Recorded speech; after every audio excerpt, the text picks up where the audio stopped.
일단 우리가 이번 시간은요, 이제 뒤쪽에서는 환경 제어하는 그 설정값 어떻게 설정값을 넣을 것인가에 대한 얘기를 할 거고, 그 전에 일단은 요즘에 이제 최근 지금부터 9월 중순까지 해야 될 일에 대해서 좀 설명을 좀 드리려고 하는데요. 일단 우리가 수분 흡수와 수분의 증산, 성장이 있는데 바로 수분 균형에 대해서 좀 설명을 드리려고 해요. 수분 균형이라는 거는 그러니까 우리가 식물체가 흡수하는 물과 증산하고 성장하는 물이 균형이 맞아야 된다는 얘기고, 만약에 거꾸로도 이런 수도 있어요. 이게 거꾸로가 아니라 그 내부에서 과일과 잎의 물의 균형이라고 얘기할 수도 있고, 그러니까 잎으로 물이 너무 많이 가도 안 되고 과일로 물이 너무 많이 가도 안 되는데, 대표적인 사례가 과일로 물이 너무 많이 가면 어떤 일이 생길까요? 그렇죠. 열과가 생기죠. 그래서 지금 얼마 전에 이제 강원도 쪽을 가봤더니 그쪽 분들 얘기가 이제 방사선 열과 많이 나왔더라고요. 그래서 그분들 얘기들이 뭐라고 하시냐면은 흐리다가 갑자기 날이 맑아져서 물을 많이 땡겨서 그러지 않느냐 이렇게 얘기를 하길래 그럴 일이 없다. 왜냐면은 흐리다가 맑게 되면은 식물의 뿌리가 물을 흡수하는 능력이 떨어져 있는 상태예요. 그 상태에서 물을 땡겼는데 그게 오히려 물 땡김이 모자라서 식물이 시들지 그럴 리는 없고요. 거꾸로 흐린 날, 비가 오는 날 같은 경우에 그러니까 우리가 생각할 때 건조하다고 느껴도 식물은 잎에서의 증산량이 워낙 없다 보니까 그 물이 잎으로 가지 못하고 과일로 감으로써 과일이 터지는 현상이 발생을 하거든요. 그래서 이게 그러면은 우리 장마철에 과일을 안 쪼개지려면 어떻게 해야 돼요? 둘 중 하나죠. 두가 다 하시는 게 좋아. 일단은 지하구에서 물이 못 올라오게 하는 거. 그러니까 이거는 당연히 그 근권 이시도 높여야 되고 함수율을 떨어뜨리는 게 제일 중요하겠죠. 그 다음에 그럼에도 불구하고 열과가 나을 것 같으면은 유동팬을 쓰거나, 유동팬 당연히 돌리겠지만 유동팬이라든가 아니면 환기를 더 많이 한다든가 아니면은 그 크롭 피팅 파이프가 있는 사람들 같은 경우는 크롭 피팅 파이프로 통해서 그로잉 파이프로 그걸 하게 되면은 잎에서 증산량을 좀 높여주게 되면은 그 문제들이 해결되겠죠. 그러니까 열과라는 문제에 대해서 얘기를 할 때 이렇게 봐야죠. 과일이 터진 원인은 특히 어떤 원인이었을까? 바로 수분의 균형이 깨졌기 때문에 열과가 발생했다 생각하시면 되고, 반대로 배꼽성과도 거꾸로 얘기했잖아요. 배꼽성과 이제 그래서 보면은 요렇게 보시게 되면은 이게 이제 대표적인 사례로 이제 그러니까 흡수하는 물과 증발량의 균형이 깨진 사례인데요. 이렇게 보시면은 이력이 나왔다는 얘기는 식물이 흡수하는 양에 비해서 증산의 여력이 부족하다는 얘기잖아요. 이건 지하부 함수력과 아무 상관없어요. 지하부의 함수율이 객관적으로 낮다 하더라도 이력이 발생했다는 얘기는 나는 잘 모르겠다. 단지 증산량에 비해서 식물이 흡수한 물이 과도하구나를 생각하시면 되는 거지. 우리가 절대값으로 50%다, 50%라 건조하다. 그거는 우리가 그 수치상으로 건조할지 몰라도 식물이 느끼는 값은 더 습하다고 느낄 수도 있다는 것들을 이것들어요. 그래서 우리가 이제 식물의 증산과 흡수와에 대해서 균형에 대해서 얘기를 해야 되는데, 지금 이게 이제 4월 초에 광량인데 전 벌써 1000와트가 넘어갔고요. 그 다음에 지금 그러니까 일중 비닐을 합수했더니 800이 넘어간 상태고, 그 다음에 53% 차광화 밑에서 봤더니 430이 나와요. 근데 이 시점에서 어제 제가 체크를 해봤더니 10시에 이미 700와트가 초과되더라. 10시에 이미. 그러면은 11시 얼마 됐느냐? 900이 초과되더라. 그러면은 우리 생각할 때 보통 그러면은 차광을 언제 시작해야 돼요? 10시 이전에 이미 차광이 들어가야 된다는 거 이것들이요. 10시 이전에. 내가 그 시간은 뭐 11시, 12시가 중요한 게 아니라 10시 이전에 차광이 이미 들어가야 되고, 10시 어떤 차광이 들어가느냐? 알루미늄 스크린이 들어가야 돼요. 그 전에는 어떻게 될까요? 그 밑에 300, 400은 높을까요? 그것도 그렇지 않을 수가 있어요. 아직 식물이 준비가 되지 않았기 때문에. 식물은 밤새도록 잠을 자다가 깨어나잖아요. 가격이 확 들어와 버리면은 뿌리가 못 따라갈 수 있거든요. 그러면은 우리가 광량이 갑자기 증가하지 못하도록 그때는 상광 스크린을 통해서 광량이 서서히 증가할 수 있도록 우리가 미리 쳐놓을 수도 있죠. 해가 뜬과 동시에 1시간 있다가 외부 광량이 400와트일 때 상광 스크린을 치게 되면은 내부 광량이 300와트 이하로 떨어져 버리니까 그런 단계적으로 올라가는 게 좋지 않느냐. 식물이 물을 흡수하는 거는 굉장히 한계가 있다는 것들이겠죠. 오늘 한번 저보다 저기 올려놓을 거예요. 저기다 동영상으로. 그래서 요거만 오셨으니까 요거 오늘 요즘 해야 되는 거 제가 다시 설명드릴게요. 같이 하는 거. 리바이벌로. 보셨으니까요. 우리가 그 식물을 얘기를 할 때 시드는 거하고 이제 시드는 거에 얘기를 할 때 뭐라고 하냐면 물이 부족해서 시들다고 하는데 그렇지 않다는 거죠. 이것들이 뭐냐면은 수분 흡수에 비해서 증산과 성장이 많을 때 문제인데 나가시면 다. 예. 저희가 듣고 싶은데 지금 자고 알겠어요. 다음부터 하세요. 아니다. 올라갈 거니까 일단 저한테 동영상 올라가 있을 거예요. 네, 이제 편집해서 올려놓을게요, 제가요.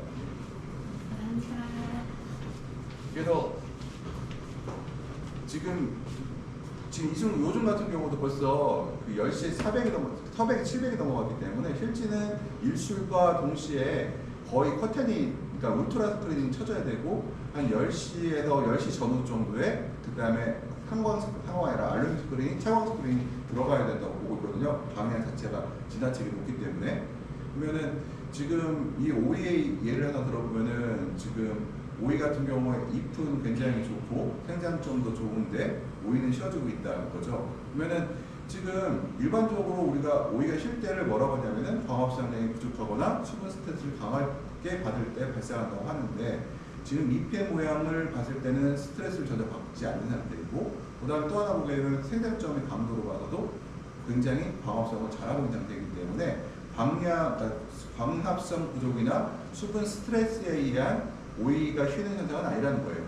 그러면은 수분 스트레스 원칙으로 쪼개서 볼게요. 수분 스트레스 원인은 첫 번째가 이럴 수도 있어요. 장기 재배 시에 뿌리가 노화되고 줄기가 길어지면서 발생할 수가 있다. 이건 뭐냐면은 같은 토마토나 오이라 하더라도 같은 방향이라 하더라도 예를 들어서 토마토가 2m인 줄기 길이가 2m인 거와 15m인 거는 같은 방향에서 수분 스트레스가 길이가 15m짜리가 더 길게 나오고 더 세게 나오거든요. 그이는 그 물광부 자체가 벌써 그 장애물이 돼요. 길어져서 이제 일단은 우리 전선 같은 전기를 해도요. 전선이 길어질수록 아무리 좋은 도체인 전선을 사용한다 하더라도 가면 갈수록 에너지가 떨어지거든요. 그 중간에 소모돼요. 왜냐면은 전선에 열이 난다는 거는 에너지가 소모되고 있다는 얘기인 건데 아무리 좋은 전선에서도 열이 나거든요. 그렇다고 하면은 이 마찬가지로 이 식물체에 대해서도 뿌리에서 생장점으로 올라가는 과정에서 이런 저항이 발생하기 때문에 이 저항에 의해서 수분 스트레스를 더 많이 받는다는 거고 또 하나가 뿌리가 잎에서부터 거리가 멀다 보니까요. 광합성 산물이 뿌리까지 도달할 확률이 줄어든다. 절대량이 적어지게 되면은 아무래도 뿌리 발달이 저해되고 또 뿌리가 있다 하더라도 뿌리가 있다고 그냥 활동성이 좋아지는 과정 그럼 메인터넌스 에너지가 있어야지만 여유가 충분히 있어야지만 뿌리가 보다 많은 일을 할 수가 있는데 절대 에너지가 부족하다 보니 우리가 관리 에너지 자체도 식물체 뿌리에서 충분하지 않을 확률이 높다는 거죠. 그러다 보니까 뿌리에서 물을 땡길 수 있는 힘이 작아진다는 거예요. 그래서 수분 스트레스를 발생할 수 있다. 그 다음에 여기다가 플러스해서요. 광이 강하고 공기가 건조하면은 또 추가적인 증산이 발생한다는 거죠. 우리가 보통 방향에 의한 수분 증산을 한 80~90%를 보고요. 건조함으로 일어나는 것을 10% 20% 보고 그 다음에 온도를 봐요. 그러니까 제일 중요한 게 방향이고 그 다음에 건조함이죠. 그래서 우리가 환경제어 컴퓨터에서 입력을 할 때 어떻게 하나요? 방향 제어를 기본으로 하고 그 다음 뭐 하나요? 영양값을 공기의 건조함을 넣고 그 다음에 뭘 넣어요? 온도 영향값을 넣죠. 근데 보통 온도까지는 안 넣어요. 두 개에서 끝나요. 보통 광하고 습도 영향값 주고 나면은 그 다음부터는 배지무게로 그냥 어쩔 수 없이 하셔야 돼요. 왜냐면은 온도라는 것은 높아도 어떤 경우에 광이 진짜 없을 때는 증산 자체가 안 될 때도 있고 그래서 너무 뭐라고 하죠? 오류가 그러니까 인간이 생각하지 못한 여러 가지 문제들이 발생할 수 있어서 저는 권장할 때 두 가지 방향 우선으로 하고 보다 플러스 습도를 영양값으로 넣으면은 대략적으로 되고 그 다음부터는 사람이 실제로 재배자가 배지의 무게를 들고 생장점의 스트레스 정도를 봐가면서 배지의 무게를 조절하는 것이 맞다고 생각해요. 그래서 제일 중요한 것은 광과 건조함이고 거기다가 식물로 봤을 때 중요한 것은 줄기의 길이와 뿌리의 발달 정도가 여기 영양값을 준다는 거죠. 근데 줄기의 길이는 영양값을 주기가 우리 영양값을 온실 환경제어 컴퓨터에 넣을 수가 없어요.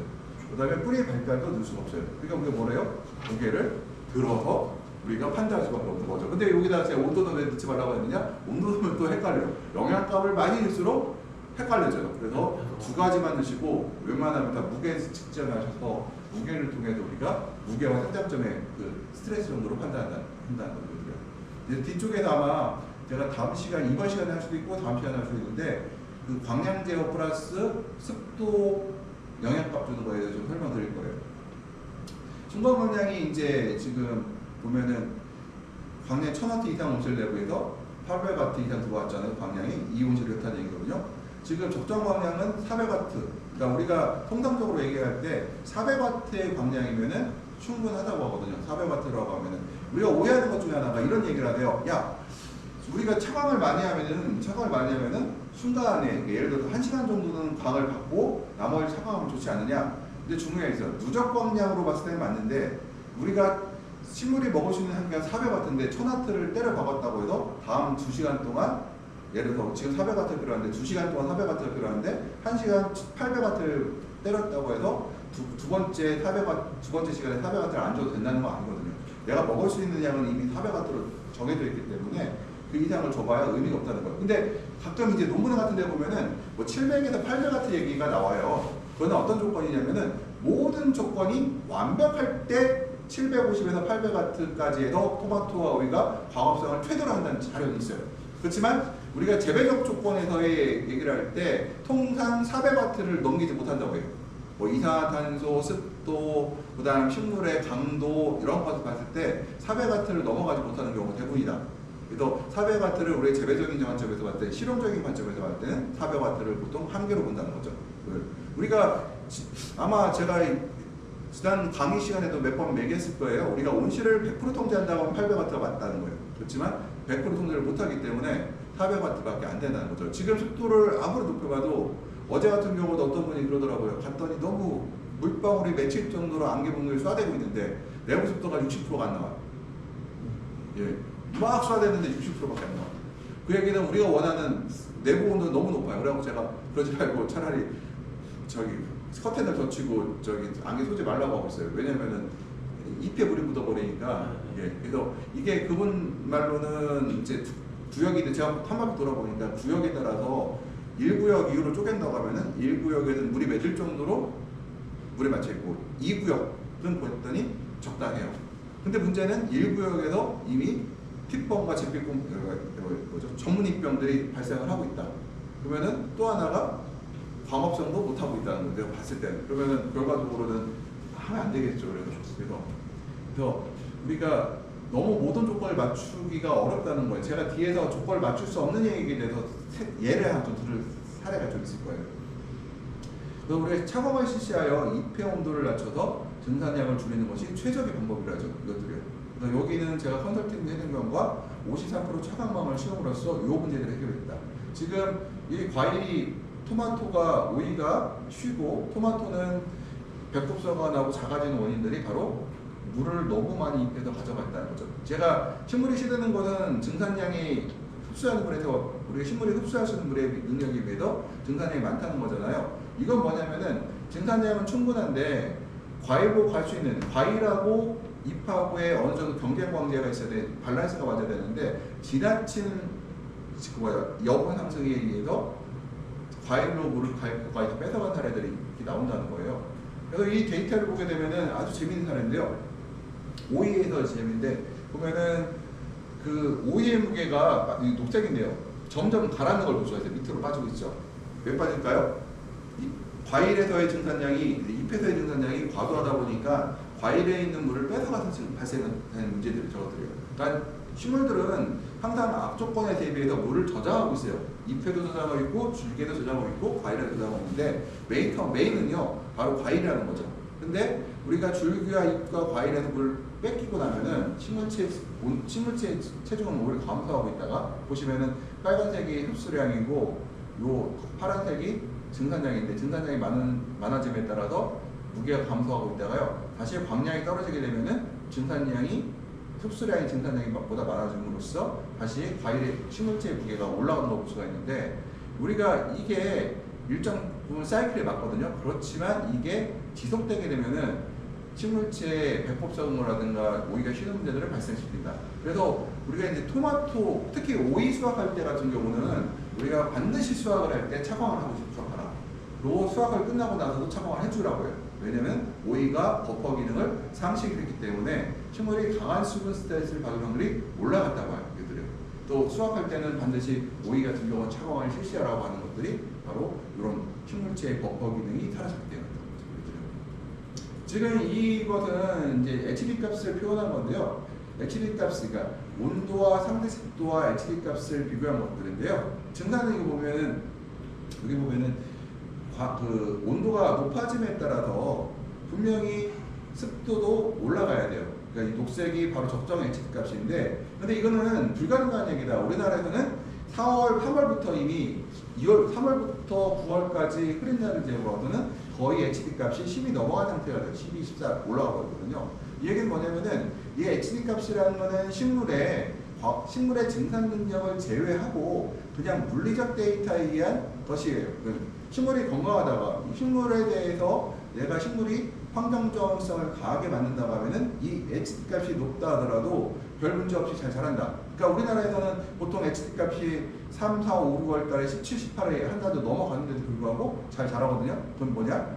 바로 식물의 뿌리의 활력도를 높여주고 그럼으로써 우리가 증산을 충분히 할 수가 있다고 하면은 HT 값이 높다 하더라도 그렇게 큰 문제 되지 않는다는 거죠. 물론 HT 값이 낮은 게 좋긴 하겠지만 HT 값을 낮춘다는 것은 우리가 설비를 많이 써야 되고 에너지 비용도 많이 투자하기 때문에 실제로는 식물의 강도를 높여줌으로써 이 HT 문제를 해결하는 것이 오히려 경제성이 높다라고 얘기할 수 있다는 거죠. 그럼 대칭을 볼게요. 우리가 이제 HT 값을 보게 되면은 여기 보게 되면요, 이제 이 데이터를 보게 되면은 온도가 32도이고요, 공기 온도가 습도가 70%예요. 그럼에도 불구하고 VPD 값은 1.99라고 굉장히 건조함을 느끼는 상태라는 거예요. 근데 밑에 보시면은 기온은 33도이고 습도는 55%. 그러니까 첫 번째 소개한 것보다 환경 조건은 더 안 좋음에도 불구하고 오히려 아래쪽에서 더 식물체는 VPD 값을 보면 1.48로 식물체가 오히려 더 스트레스를 덜 받는다는 거거든요. 이건 뭐냐면은 여본을 보시게 되면은 위에 거는 여본이 34도, 공기 온도가 2도가 높은 상태가지고 아래쪽은 공기 온도보다 입회 온도가 3도가 낮은 시점이 되죠. 이것이 의미하는 것은 이 아래쪽이 이 밑에 있는 것들이 바로 식물의 활력, 뿌리의 활력이 좋음으로써 증산량에 비례해서 충분히 지하에서 지상으로 물을 공급할 수 있을 때 바로 이런 VPD가 낮게 나오는 결과들이 생긴다는 거죠. 그래서 우리가 이 식물체를 건강하게 만든다고 하면은 환경이 불량해도 어느 정도 극복이 가능하다는 거예요. 근데 여기서 주의할 점은 여기서 말하는 VPD 값은요, 베퍼 프레셔 디퍼런스예요. 그러니까 잎과 공기의 수증 기압차. 베퍼 프레셔 디피시트가 아니라 베퍼 프레셔 디퍼런스인 거죠. VPD에서 우리가 말하는 포차라고 해서 부르는 거거든요. 실제는 식물체를 무시한 바로 공기 중에 물이 얼만큼 더 들어갈 수 있는 압력차를 얘기하는 거거든요. 그래서 그거는 우리가 온실을 통제하는 사람 입장에서는 베퍼 프레셔 디피시트는 중요하지 않아요. 베퍼 프레셔 디퍼런스가 중요하죠. 왜냐면은 식물체의 증산 여력을 우리가 확인하고 그럼으로써 충분히 증산할 수 있다고 하면은 별 문제가 되지 않는 것들이거든요. 우리가 그러면은 베퍼 프레셔 디퍼런스에 대해서 얘기를 할 때 잎과 공기의 수증기 합체를 베퍼 프레셔 디퍼런스라고 한다. 수증기압, 잎의 수증기압과 공기의 수증기압차. 과거에는 이제 HD나 상대습도를 평가했으나 요거는 식물체의 그 능력을 무시한 데이터이기 때문에 우리가 지금 사용하지 않는다. 그냥 우리가 온실이 습하냐 건조한 정도를 우리가 평가할 수는 있는데요. 이거 갖고도 온실을 통제하기는 좀 어렵다는 거예요. 실제로는 베퍼 프레셔 디퍼런스가 더 중요하다는 거예요. 그래서 우리가 통상 베퍼 프레셔 디퍼런스가 0.3에서 1.5 정도가 좋다고 그래요. 이것들이요. 그리고 0.3 이하가 되면은 잎과 공기의 수증기 합차가 너무 적어져서 그때는 증산량이 너무 줄어든다. 증산 자체가 멈춘다. 이런 어떤 0.3 이하인 경우가 언제냐면요. 바로 대표적인 사례가 바로 장마철이다. 지금 강원도의 이분들이 뭐라고 말씀하시면은 지금 배꼽소가 많이 나온다고 얘기를 하세요. 근데 그분들의 생각은 뭐 배지를 말려서 그런 거 아니냐 장마철에 이런 얘기를 하시네요. 아니라는 거죠. 그러니까 제가 물을 주지 말아요 그랬더니 이분들이 배지가 너무 건조해서 백법소가 나온다 이렇게 얘기를 해요. 그게 아니라 이 베퍼 프레셔가 베퍼 프레셔 디퍼런스가 0.3 이하로 떨어지면 식물체가 증산을 거의 하지 않아요. 증산을 하지 않게 되면은 식물은 칼슘과 붕소를 과일로 옮길 수가 없기 때문에 과일에서는 창문가가 나올 수 있어요. 창문가는 바로 붕소 결핍에 의한 장애가 바로 창문가예요. 지퍼가 전부가 나오고 그러면은 칼슘량이 뭐냐? 바로 배꼽 사고가죠. 충분히 과일로 내가 식물체가 증산을 못하기 때문에 베퍼 프레셔가 베퍼 디퍼런스 차이가 0.3 이하 너무 낮기 때문에 바로 배꼽소가 나온 거죠. 그럼 장마철에 베퍼 프레셔 디퍼런스를 올릴 수가 뭘까? 바로 저격을 통해서 우리가 식물체가 저격을 하게 되면 좀 더 증산할 수 있는 여력이 되거든요. 왜냐면 증산 잎을 잘라버리면은 장마철에도 비가 온다고 광이 들어와요. 광이 들어오는데 증산을 하겠죠. 작은 잎, 그러니까 이파리가 몇 개만 햇빛을 더 많이 받는다고 될까요? 여본이 더 올라감으로써 베퍼 디퍼런스가 베퍼 프레셔 디퍼런스 차가 발생할 수가 있다는 거죠. 이것들은. 그 다음에 이제 좀 더 내가 설비가 좋다고 하면 내가 온실이 1헥타에 35억짜리 온실이다 그러면은 그 크롭 히팅 파이프, 그러니까 그로잉 파이프라고도 하고 최소 난방 파이프라고 하고 어떤 사람들은 핸들링 파이프라고 하는 크롭 히팅 파이프를 이용해서 예를 들어 35도, 40도의 온도를 공급하면은 여본이 증가하면 높아짐에 따라서 추가 증산이 발생해서 우리가 충분히 배꼽소가 막아줄 수가 있죠. 이것들이요. 그러니까 우리가 칼슘이라든가 붕소 결핍에 대해서 얘기를 할 때 바로 물의 흐름과 우리가 밀접하게 관계를 봐야 된다. 증산을 못할 때는 증산을 하게 도와주고 증산을 너무 많이 할 때는 증산을 못하게 막아주고 이것들을 우리가 바로 베퍼 프레셔 디퍼런스를 보고 우리가 판단할 수가 있다는 거예요. 그래서 우리가 항상 최신의 온실 트렌드는 그럼으로써 여러 단 판매를 통해서 온실을 통제하는 방법으로 진화되고 있다. 지금 해서. 그래서 입점력이 나오는 사막기후로 우리가 분류되고요. VP는 잎의 온기와 온도와 공기 온도, 습도로 측정 가능하다. VPD에서 잎의 습도는 중요하지 않는 이유가 잎의 습도는 100%이기 때문에 그렇다는 거예요. 지금 요 그림을 보시면은 베퍼 프레셔 디퍼런스에 대해서 이제 VPD 값에 대해서 이제 보시게 되면은 왼쪽 편 지금 베퍼 프레셔 디퍼런스가 0.3에서 1.5 사이에 적정 상태가 유지되고 있어요. 그러면은 광이 들어오면은 식물의 옆의 온도가 에너지를 받게 되고 옆에 에너지가 들어왔음에도 불구하고 증산을 통해서 온도를 떨어뜨리면요 공기 온도가 여본보다 온도가 높기 때문에 잎의 공기의 온도가 2% 전달되고 그러면 그때 여본과 공기 온도 차가 난다는 얘기는 바로 기공이 활짝 열렸다는 뜻이 되는 거거든요. 이쪽 보시게 되면은 반대로 지금 햇빛에 태양에너지가 들어오고 있는데 증산을 하고 있죠. 그럼에도 불구하고 온도가 높아져서 증산을 충분히 못하게 되면 온도가 높아져서 바로 잎의 온도가 올라가고 잎의 온도가 공기 온도보다 높아지면은 바로 이렇게 기공이 닫힌 상태가 되거든요. 그럼 기공이 닫혀지면은 아무래도 광합성을 못하게 되겠죠. 얘는 기공이 열린 것은 광합성을 많이 할 테고요. 닫힌 건 광합성을 못하겠죠. 여기서 주의점. 기공을 닫히면은 증산을 못할까요? 그렇지는 않다는 거예요. 그러면 많이 줄어들까요? 아니에요. 조금 줄어들어요. 우리가 가스렌지에다가 주전자 보면은 호루라기 쏟는다는 그 주전자 있죠. 입구가 이렇게 막혀 있는 것들. 근데 그걸 올려놔도 온도가 계속 끌어져 어떻게 돼요? 삐 소리 내면서 수증기가 밖으로 나가고 금방 마르죠. 열린 것보다 좀 천천히 증발될 뿐이지 증발의 속도는 역시 크다. 그러니까 우리가 그 대류 증산이라고 해서 공기의 흐름에 의해서 이제 증산되는 게 있고 곡사 증산이라고 해서 바로 곡사 증산되는 게 있는데 어차피 내가 아무리 기공을 닫았어도 어딘가 구멍을 통해서 수증기가 빠져나간다. 이게 밀폐가 있을 수가 없거든요. 요 타이트볼에서 압력이 다 빠져나가는 거예요. 그래서 어떤 분들 그러세요. 야 밤에 기공을 닫았는데 어떻게 증산을 해? 하죠. 기공을 닫았다고 방수가 된 거 아니니까 그 타이트물로 빠져나간다는 거. 그 양이 줄어들어서 뿐이죠. 그러면은 식물체의 체온이 높고 광합성을 조금 했으니 얘는 당연히 도장할 테고 얘는 식물체 온도가 비교적 이쪽 기공을 닫은 것보다는 낮을 테니 덜 도장할 테죠. 이것들은요. 우리가 스크린 사용에 대한 냉각 효과에 대해서 좀 설명을 들어가는데 광이 강하고 기온이 높고 기온이 건조할 때, 공기가 건조할 때 한낮의 온도가 공기 온도보다 높을 때 스크린을 사용하자 공기 온도는 그대로이나 잎의 온도는 공기 온도가 높아. 데이터 분석에 하면은 광이 강하면 복사 에너지에서 입표 온도가 증가한다. 그러니까 우리가 입표 온도가 올라가는 것은 일단은 공기 온도보다는 바로 태양 에너지가 95% 이상을 차지하고 복사 에너지는 그 5% 이하다. 그러니까 태양 복사 에너지가 대부분이라고 보시면 돼요. 강한 광에 의해 환기를 많이 하게 되면 온실가스는 매우 낮아진다. 그래서 이 상태가 되면은 아까 공기가 햇빛이 강하다 보니까 창을 다 열어버렸죠. 그러니까 습도가 높은 HD가 습도가 뚝 떨어지게 되죠. 그러면은 어떻게 돼요? 영양값을 줄 때 광량 영양값에 광량을 중심으로 하고 영양값을 뭘 준다고 했어요? 이 습도 영양값을 준다고 했죠. 강한 광의 습도가 낮아져 버리니 어떻게 돼요? 물을 더 많이 뺏기겠죠. 그래서 이런 경우에는 스프레이를 하지 않으면은 VPD가 높아져 기공이 같이 되고 EPA 증산을 멈추게 되나 스프레이 사용하는 경우에는 EP도라는 복사 에너지 저항을 줄여 공기와 EPA 온도를 역사시킨다. 그러면은 공기 온도보다 EPA 온도가 낮다는 얘기는 증산을 이룰 수 있다는 얘기가 되죠. 그래서 스프레이 사용 이후부터는 증산 작업을 시작하였고 스프레이 사용하여 차가운 시간하는 여본이 기온이 보다 들어가고 증산 시작한다. 바로 요 내용입니다. 그래프가요. 보면은 이 녹색이 광량이 강해짐에 따라서 지금 현재 여본이 위쪽으로 올라가는 상태가 되고요. 차광을 함으로써 여본과 공기 온도가 다시 역전돼서 여본이 공기 온도보다 아래쪽에 되는 거죠. 그러면은 이때는 증산을 우리가 할 수 있다는 얘기가 돼요.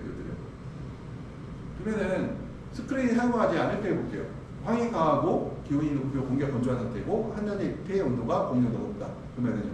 이게 보면은 광량이 강해짐에 따라서 여본이 올라갔는데 차가워하지 않을 경우에는 바로 여본이 공기 온도보다 올라가는 걸 볼 수가 있어요. 그러면은 그 VPD가 높아져서 기공이 닫히게 되고 EPA 증산을 멈추게 되고요. 증산을 멈추게 되면은 칼슘과 부수 요소가 저해되고 식물이 약해지고 광합성도 저해되어 식물의 성격이 매우 좋지 않다. 그러면은 우리가 3월달에 우리가 백곡성을 보는 건 3월 말쯤부터 보이기 시작하는데 바로 3월 초에 이미 바로 강한 광에 의해서 과일로 칼슘이 못 갔다는 얘기예요. 이미 우리가 백곡성과는 착화되고 며칠 만에 나타나기 시작해요. 바로 우리가 좁쌀만해졌을 때, 아니면 쌀만해졌을 때 백곡서가 나올 것들을 보게 되면은 끝에 바늘로 찍은 듯이 난 표시들이 있어요.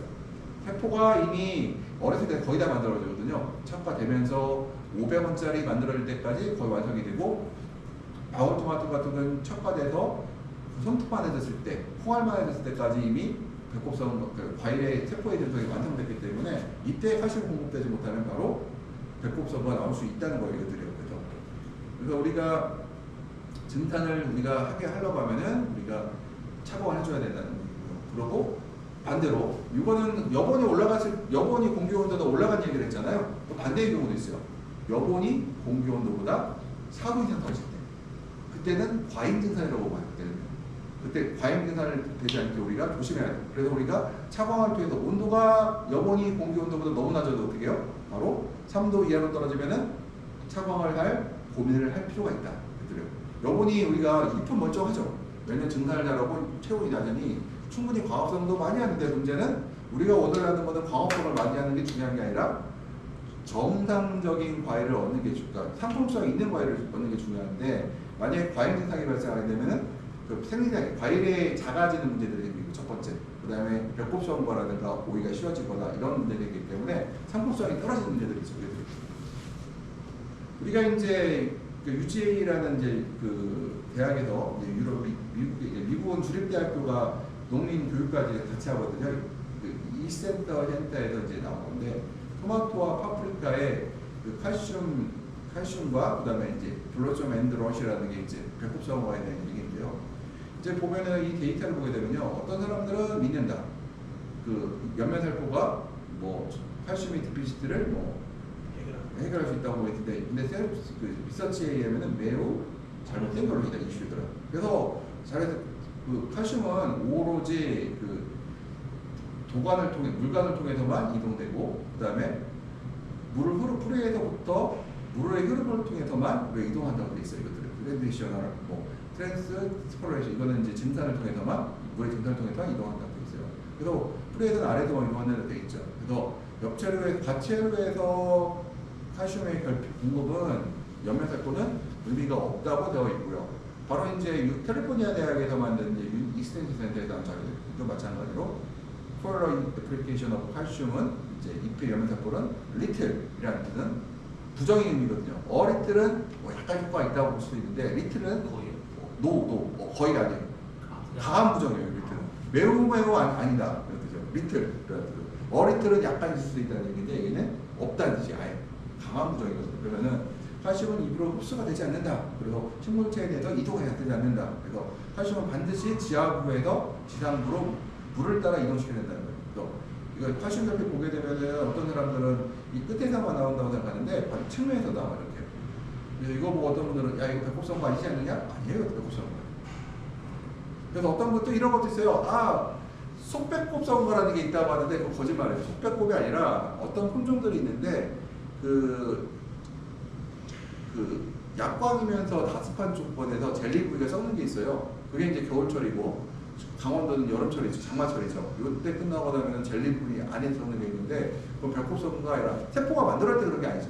만들어진 이후에 이제 환경에 의해서 발생한 것들이거든요. 그래서 그다음 우리가 아까 제가 차광 효과에 대해서 좀 설명을 하나 들어볼게요. 내가 600에서 제가 한 700이 들어왔는데 700 같은데 차광을 통해서 400으로 낮췄어요. 400W예요. 그러면은 얘가 얼마큼 효과있나 볼게요. 300W 차이죠? 네. 빨간불을 잘 돌려. 300W예요.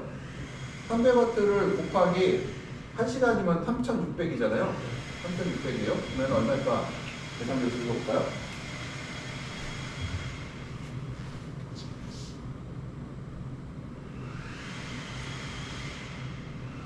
총 1080주. 예? 1080주가 아니라 지금 뭐 와트만 다 들으려고? 그러면 일단 할게요. 요거 3개를 없애버리면은 360 곱하기 3이면은 638, 339 1080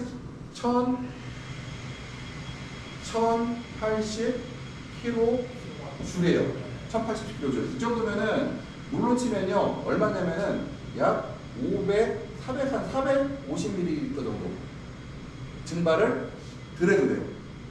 그러니까 300W만 줄여주면은 1시간 동안에 1제곱미터당 450ml의 물을 덜 증산해도 된다는 거죠. 그럼 이게 450ml면 얼마예요? 나무를 우리가 2.5개 심는다고 하면 한 나무당 한 최소 한 150ml 정도는 우리가 증산을 덜 시킬 수가 있죠.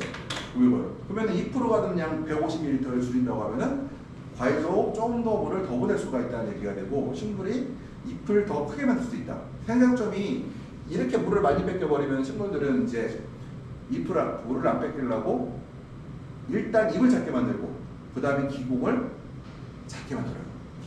숫자를 줄여요. 그러면은 우리가 기공의 숫자가 줄어든다는 얘기는 바로 광합성을 적게 한다는 얘기를 일치하거든요. 그러면 우리가 말씀드렸듯이 700W를 들어오면 다 소모할 수 있느냐? 이론적으로는 가능한데 실질적으로 우리 자연 환경상으로는 700이 와봐야 광합성을 제대로 못하기 때문에 우리가 챔버에서 가능한 얘기고 일반 자연계의 조건에서는 재배 조건에서는 보통 400W를 한계로 오기 때문에 실제로는 쓸데없는 증발을 내가 시간당 한 150ml 포기당 하고 있고 150ml 이상을 쓸데없이 하고 있다는 얘기가 되죠. 그러면 내가 요것만 들여도 2시간만 차광해줘도 얼마요? 한 포기당 300ml 정도의 물을 덜 증발해도 된다는 얘기죠. 이거들은. 이게 차광이 가장 좋은 방법이에요. 이거들은. 차광이. 그래서 자꾸 어중이더중이들이 한 얘기가 자꾸 뭐 700W가 좋다고 하는데 그건 책에 나온 얘기예요. 그거는 일부 이제 그 재배적 조건을 무시하는 사람들이 얘기한 얘기고요. 그래서 또 우리가 400W를 기점으로 잡는다. 300W도 나빼드 좋다. 방어가 낫다. 300W가 부족하긴 해요. 그렇지만 저 700W보다는 훨씬 낫다는 거예요. 이들은 700W보다는.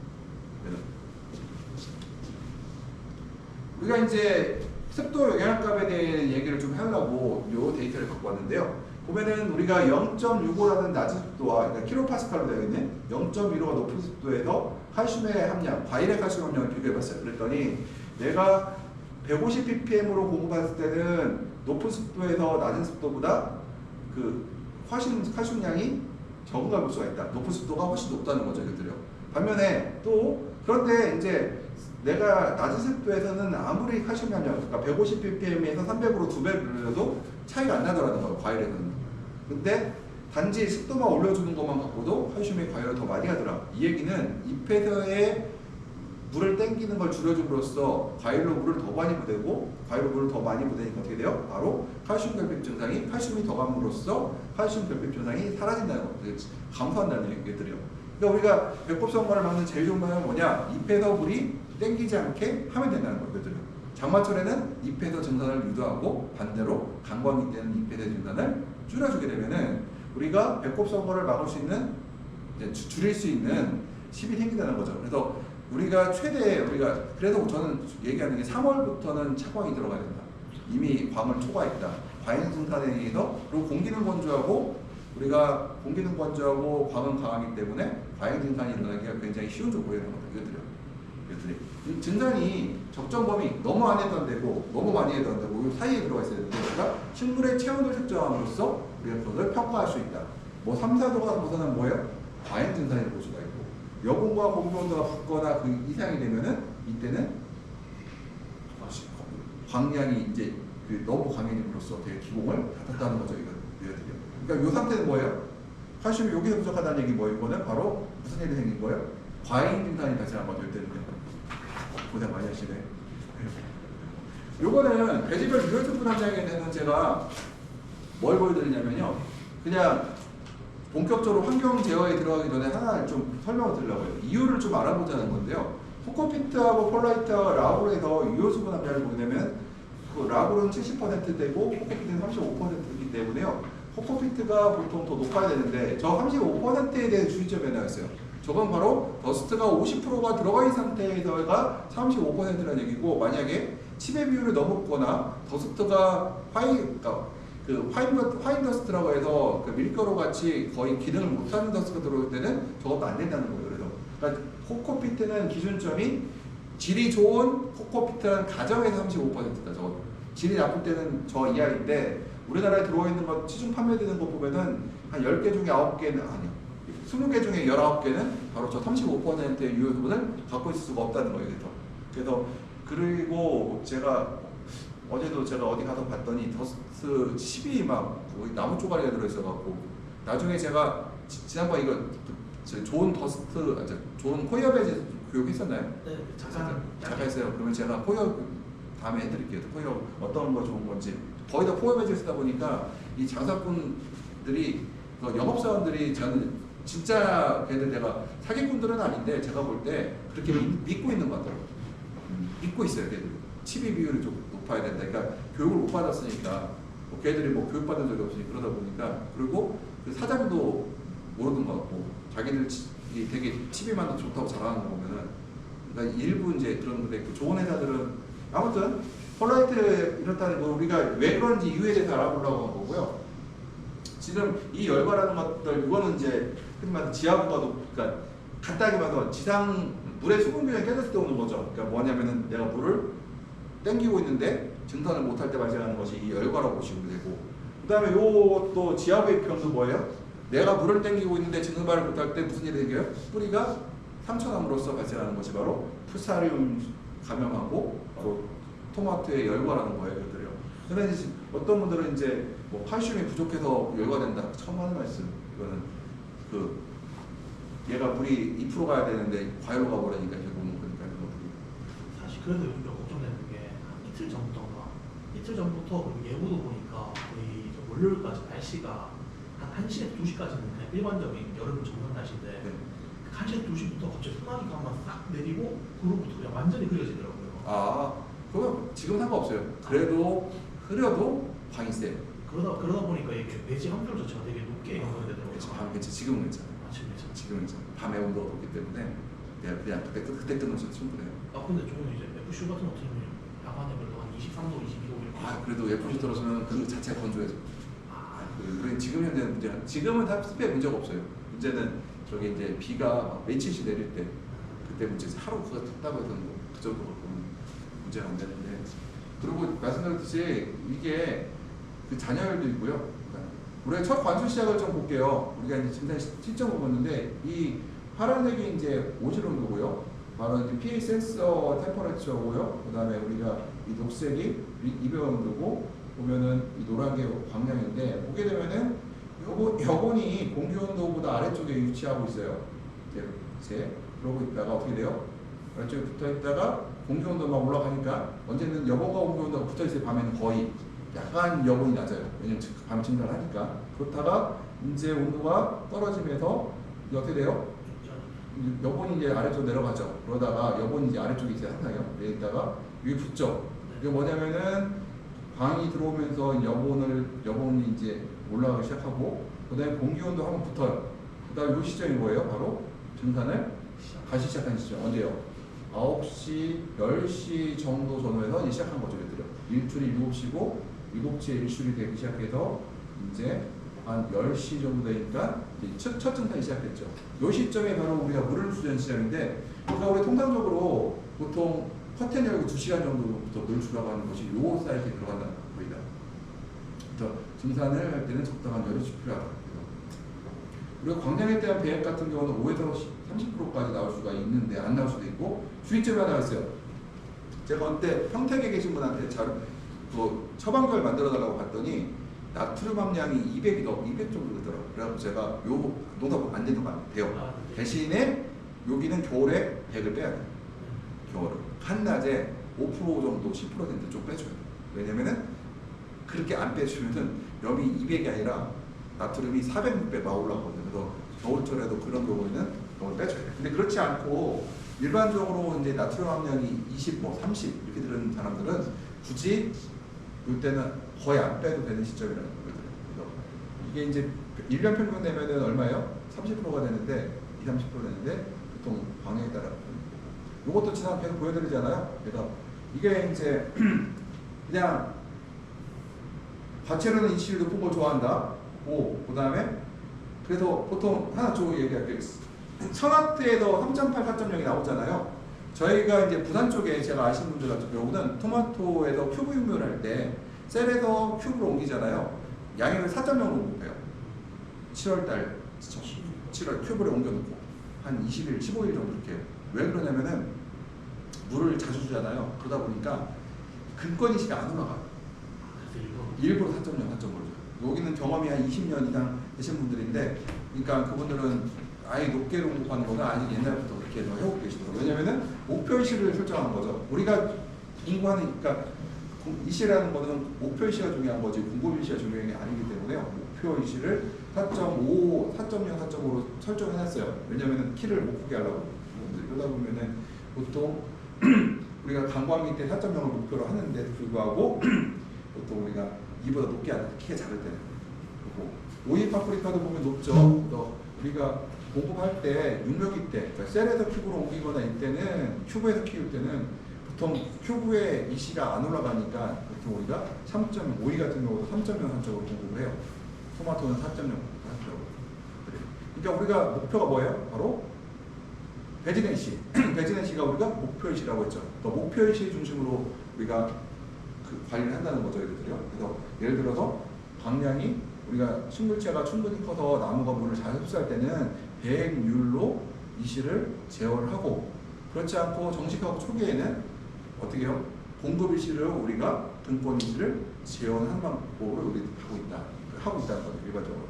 그럼 우리가 제가 등권이시가 낮아도 높아도 양이 높아도 떨어진다고 하는데, 제가 그래서 9.0인데 나무가 너무 아래 쳐져 너무 세력이 좀 너무 뭐라고 하죠? 영양 굉장히 강하다. 그거는 겨울철 햇빛이 없기 때문에. 그래서 우리가 이 이시라는 거는 뭘로 본다고 했다? 기준점이, 그러니까 목표점이니까 상대값이 아니라 절대값이 상대값으로 본다고 했죠. 이 이시는 이 이시에 비해서 나무가 세력이 좋냐 나쁘냐로 따지는 것이지, 이 이시가 높냐 낮냐 절대값으로 보지 않는다. 예를 들어서 10이 높냐? 아닐 수도 있다는 거죠. 이시가 5가 그럼 낮냐? 아닐 수도 있다. 5가 높을 수도 있다는 거예요. 10이 낮을 수도 있고. 그거는 나무의 상태, 광, 모든 것을 포함해서 하는데 제일 중요한 건 뭐예요? 나무 상태죠. 나무 상태는 광은 우리가 뭘 봐요? 광을 보고 우리가 공급하고 배합률을 정하죠. 그리고 처음 시작은 스타트는 했어요. 내가 광량하고 식물의 생육을 봤더니 내가 공급 3.0으로 해서 배액을 한 5% 빼서 목표를 7로 맞춰야겠다. 근데 7로 맞췄는데 나무가 세력이 안 약해지고 더 커졌네. 이파리가 막 45% 커지고 있어요. 45cm는 어때요? 그늘지고요. 작업하기 어려워요. 내가 입을 작게 만들었거든 40cm를. 그럼 어떻게 해요? 더 올려야겠구나. 로 하고 배액을 공급 이식을 좀 높이고 배액을 더 예를 들어 공급을 3.5로 하고 배액을 더 안 빼버리면 더 올라가겠죠. 얘들은. 그래서 우리가 이것을 목표이식을 하는 건 우리가 항상 식물체를 보고 처음에 시작은 목표이식을 정해요. 아, 이 시기에는 7.0 정도 좋을 것 같다. 7.0으로 가는데 도달했음에도 불구하고 그때부터는 다시 추가적으로 제어가 들어간다는 거예요. 온실한 게 제가 실제에서 좀 볼게요. 이제 우리가 환경 측정 계측에 대해서 이제 처음에 측정이 중요하죠. 측정을 잘해야 되는데 일단은 매주 측정하는 거는 우리가 첫 번째가 줄기 굵기하고 화방 길이와 생장 길이, 개화 위치, 개화 속도, 수확 가방, 착과 생산량 매주 측정을 해야 되는데요. 여기서 제일 중요한 거 뭘까요? 식물체에서 제일 중요한 거. 화방 길이, 생장 길이 저는 별로 중요하지 않아요. 제일 중요한 건 바로 줄기 굵기예요. 첫 번째.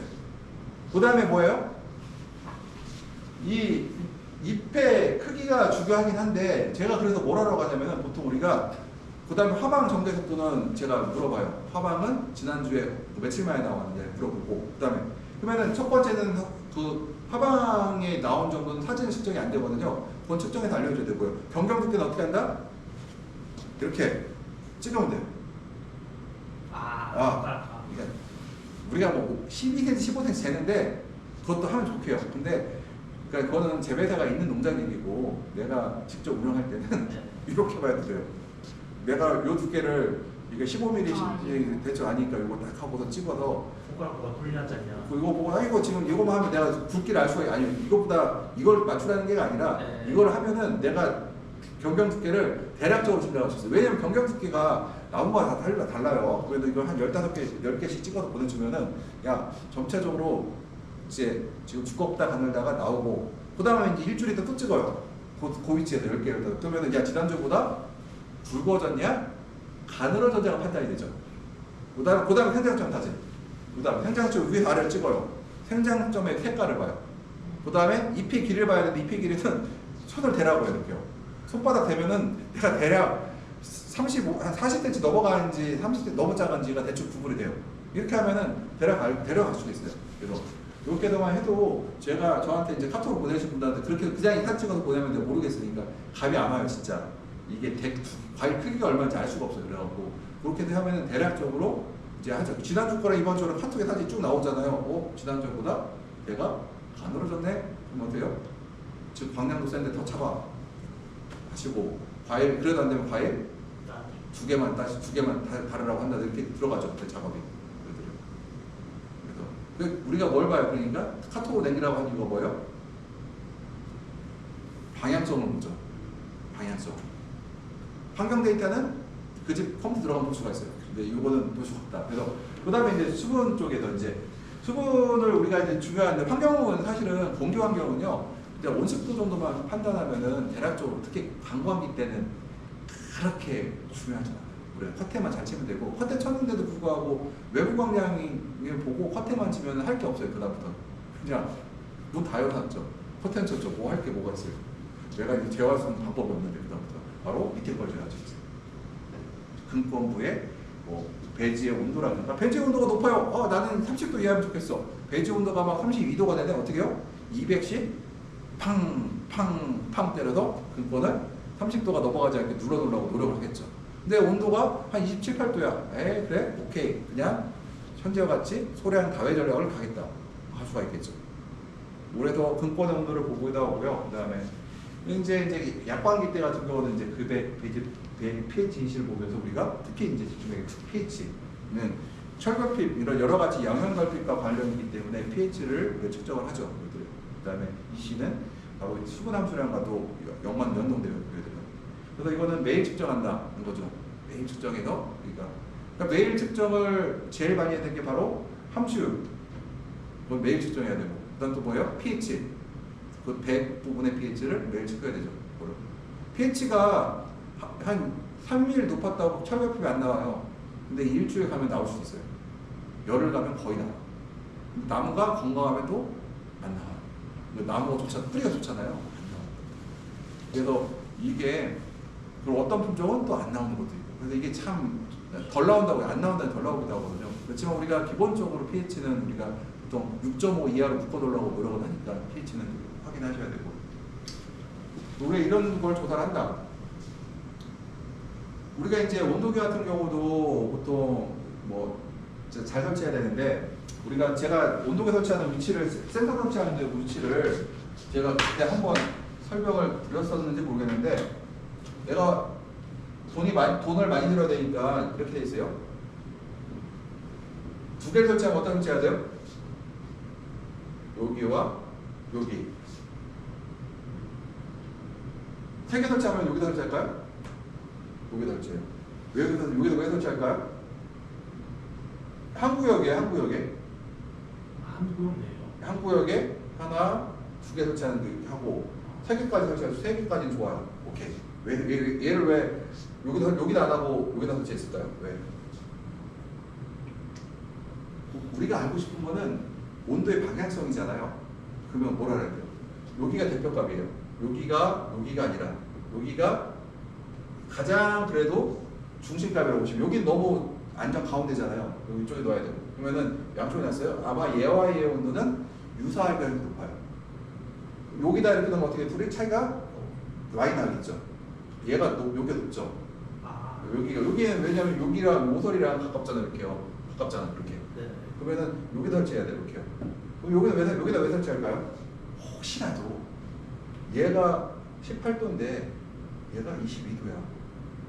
그러면은 둘 중 하나가 좀 이상할 수 있거든요. 그럼 얘를 봐요. 얘를 봤더니 얘가 19도예요. 그러면은 얘를 안 하고 이 두 개로 평가할 수가 있겠죠. 이거는 절대값, 우리가 뭘 보냐면은 이 온실에 대한 대표값은 바로 가운데가 아니라 바로 이런 3분의 1 위치에 있는 것들이고, 세 개 설치할 때는 반드시 가운데 설치하지 말고 세 개를 설치해도 하나는 뭐예요? 용이 에러 교정용이죠. 혹시라도 두 개만 달렸을 때 하나가 이상하면은 내가 모를 수도 있으니까 세 개 달는데, 보통 두 개를 달고 하나 더 여기부터 세 개 달면은 좋긴 한데, 이걸 가운데 달면은 의미가 없어요. 그때는 여기다 달거나 여기 달면 의미는 있을 수 있어요. 나는 보니까 여기가 맨날 잘 안 자라. 그래서 내가 한번 측정해보고 싶어. 그것까지는 좋은데 내가 온실을 통제할 때는 아니라는 거예요. 내가 온실을 통제할 때는 여기하고 여기 위쪽에 설치해야지 가운데 설치하는 거 아니다. 그래서 대부분의 경우가 내가 잘못 설치하는 경우가 너무 많아요. 이게 네, 잘못 설치하는 게 굉장히 많아요. 왜냐면은 하다못해 저기 프리바 수입해서 파는 회사들 가보면은 그걸 달아주신 분이 수사한 분이 아니래요. 수사한 분은 다 거기 아니시고 다 딴 데도 돈 잘 벌고 계셔가지고 회사 소속된 사람들은 그렇게 유정한 사람 없거든. 그러다 보니까 저렇게 설치하는 경우가 많더라고요. 그래서 우리가 잘 해야 되고, 그 최저 온도계 같은 경우는 이제 이거는 센서가 아니잖아요. 그냥 우리가 시중에 파는 최저 온도계를 달아서 아까 이렇게 설치하면 되잖아요. 여기다가 여기 잘 안 자라. 그럼 뭐 하면 돼요? 그냥 여기다가 최저 온도계 달아놓고서는 아침에 저녁 딱 눌러놓고 아침 출근해갖고 딱 가보면은 저녁 때 최저 온도가 나오죠. 이렇게 할 수도 있고, 또 제일 더 좋은 방법이 뭐가 있을까요? 더 돈도 안 들고 쉬운 방법, 더 많이 하시는 방법 뭘까요? 최저 온도 하시는 방법. 제가 한번 알려드렸었는데, 아침에 일출 직후에 출근해갖고 아이언 온도계로 전체 다니면서 온도를 과일 온도를 찍어요. 그게 최저 온도예요. 거기 과일 온도를 찍으면 그게 최저 온도예요. 겨울철에 아이언 온도계로 찍고 다니면은 100개의 최저 온도를 알 수가 있다. 100개를 찍고 100개를 알 수가 있어요. 그 지역의 온도를 다 알 수가 있어요. 그래서 저는 그래도 IR 최저 온도계도 저는 굳이 근데 아침에 가서 좀 일찍 나가고 해뜰 때 나가고 이거 IR 온도를 한번 찍으면 최저 온도 구역별로 다 알 수 있는데, 100개면 100개, 200개면 200개 찍으면 다 알 수 있는데 내가 굳이 저거를 할 이유가 없고, 그래서 저는 통상적으로 그냥 최저 온도 알고 싶으면 아침에 일찍 가서 IR 온도계로 과일의 온도를 측정해봐라. 그다음 건속 온도계가 무리 온도계가 되게 많아요. 그래서 여기 보시면은 이렇게 13.7도잖아요. 여기도 13.7도예요. 여기 17.7도고 여기 17.7도죠. 이건 이럴 수가 없어요. 여기는 물이 없다는 얘기죠. 얘가 조금이라도 차이가 나면은 얘는 27.7도인데 얘가 26.7도다. 그러면은 엄청 습한 온실도 할 수 있어요. 근데 이거 똑같다는 얘기는 별 볼 것도 없다. 이거는 습도가 물이 없다는 거죠. 그런데도 이 온실 보게 되면은 9시부터 12시까지 거의 3시간 동안 14도 올라갔잖아요. 거의 수직 상승하고 있죠. 좋은 온실은 아닙니다. 그다음 계집값에 대해서 얘기를 할 때 이론적인 걸 얘기할게요. 오늘 이거는 이론이에요. 그냥 이거는 깊이 공부할 필요 없어요. 우리가 모든 센서는 바로 저항으로 측정한다. 전류와 그러니까 전류를 보내서 저항과 우리가 전압으로 측정한다는 거거든요. 예를 들어서 도선에 흐르는 전류는 전압에 비례하고 전압이 셀수록 많이 흐르겠죠. 그다음에 저항이 세면은 반비례하죠. 그래서 오음의 법칙을 따르는데 우리가 흔히 말하는 온도, 습도, 습도 센서, EC, pH 센서들은 바로 이 전기계의 흐름을 갖고도 우리가 저항으로 우리가 측정하고 있다는 것을 얘기하는 거거든요. 그리고 우리가 이것을 전기 신호를 갖다가 컨버터를 이용해서 눈으로 보여주고 있죠. 전기의 이런 흐름에 따라서 우리가 측정 센서들이 있다. 그렇죠. 전부 다 뭐예요? 전기장치죠. 그러니까 우리가 벼락 맞으면 어떻게 돼요? 센서가 망가질 수가 있어요. 센서가 날아갈 수도 있다. 다 전기장치거든요. 개발환경제에서 좀 볼게요. 영양가 설정 원리를 볼게요. 우리가 복합환경제에서 기본 설정을 한 값이 있는데요. 다른 요인의 영향을 반영한다. 그래서 기본 설정은 뭐예요? 예를 들어서 내가 커튼을 닫는다. 지금 있죠? 바로 광이죠. 그 다음에 광이 있고요. 그 다음에 습도가 영향값일 수가 있겠죠. 이것들이 주가 뭐예요? 광이 주고 습이 부영향값이겠죠. 그러면은 내가 상한과 하한값을 뭐라고 하느냐? 보통 상한은 우리가 이제 70에서 80% 지금 만약에 영향값을 줄 때 광을 갖고 영향값을 주다가 하면은 내가 창을 열 때 창을 여는 게 온도가 주고 광이 영향값이에요. 물론 바람도 영향값일 수도 있고 일단은 두 개만 갖고 할게요. 광과 온도가 주고 바로 광이 영향값을 줘요. 그러면 지금 1000W의 광이 들어온다고요. 그러면 우리가 바로 영향값의 최대치를 800으로 맞춰요. 750, 800. 그러면 하한값은 얼마예요? 50이죠. 우리가 500W를 하한값으로 설정한다. 그러면 요걸 따지면은 지금 700W예요. 그러면은 영향값의 최대값은 얼마로 나요? 80% 잡으면은 7, 8, 56. 560W가 최저고요. 최고고. 최저는 얼마나요? 350이죠. 일단 머릿속에 최소값은 뭐예요? 그냥 온도대로 가라는 뜻이에요. 그러니까 온도가 18도에서 열어라 하면은 그냥 18도로 가면 돼요. 근데 영향값에 의해서 값을 주게 되면은 광량이 세게 되면 온도가 낮아질 수 있고 올라갈 수 있다는 걸 알려드려요. 이거는 온실의 작물이라든가 실기 목적 등에 따라서 영향값은 각자 맡아서 한다. 왜냐면은 이 영향값이라는 건 기본적으로 이렇게 하라는 얘기지 우리가 보통 50에서 70, 80%를 맞추라는 거는 우리가 통상적인 얘기지 각 온실의 상황에 따라서 이 영향값은 달라질 수가 있어요. 상추도 달라질 수 있고 내가 딸기라는 달라질 수 있고 토마토 파프리카 할 수 있는데 지금 요거는 토마토 파프리카 같이 과체류 좀 덩치가 큰 것들에 대한 영향값이 이렇게 설정된다는 거거든요. 달라져. 그러면은 작물에 따라 달라지겠죠? 예를 볼게요.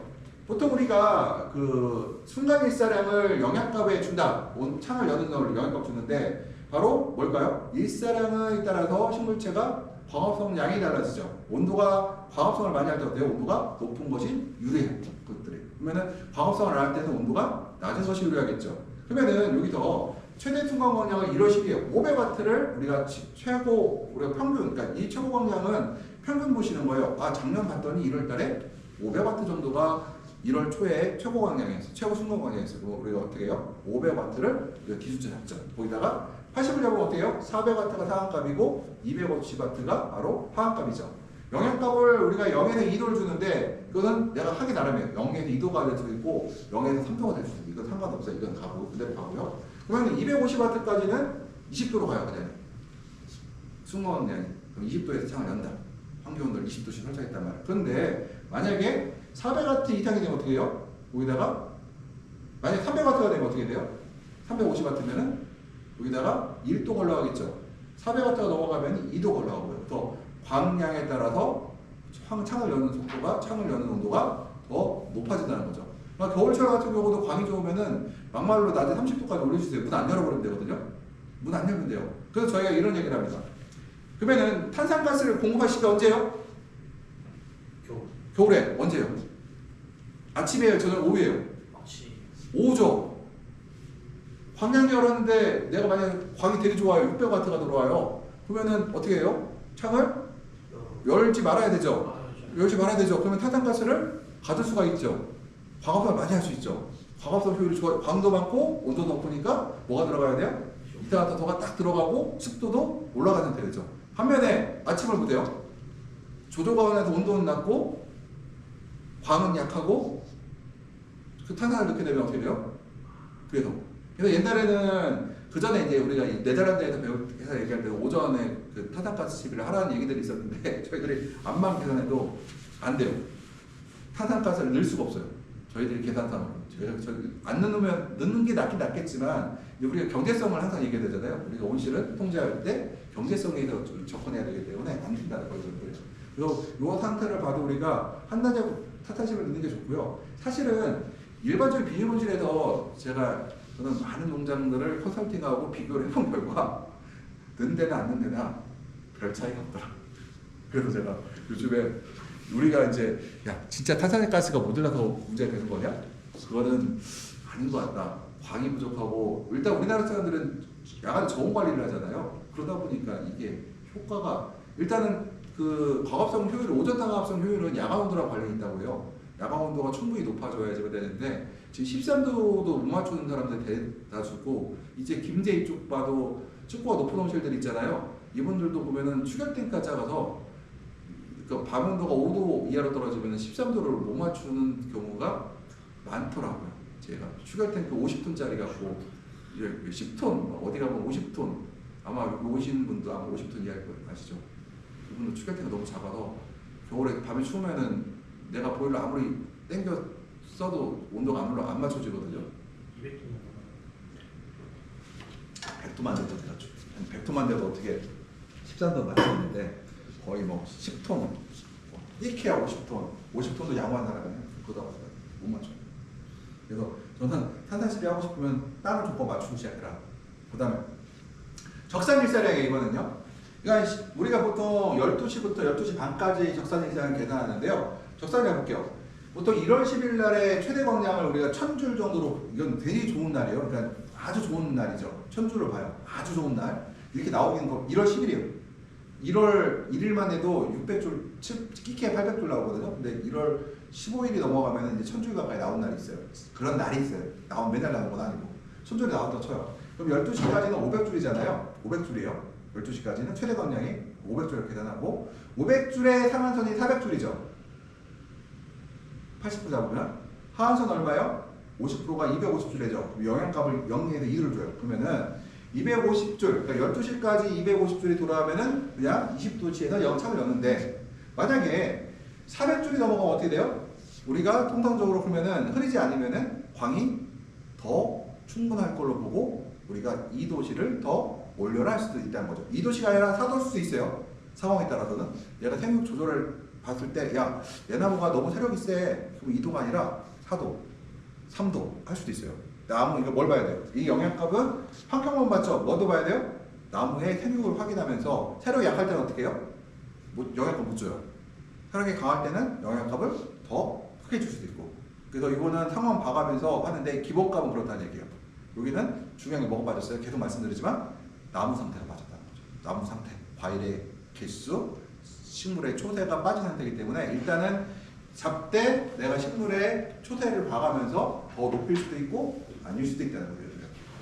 그러면은 내가 15시에 15시에 설정한다고 하면 3시가 지났음에도 해당 거는 뭐 800, 400, 640이라고 하는데 보통 325줄에서 1도씨 높은 20을 환기한다. 그래서 이거는 광량에 의한 영향값을 준 거죠.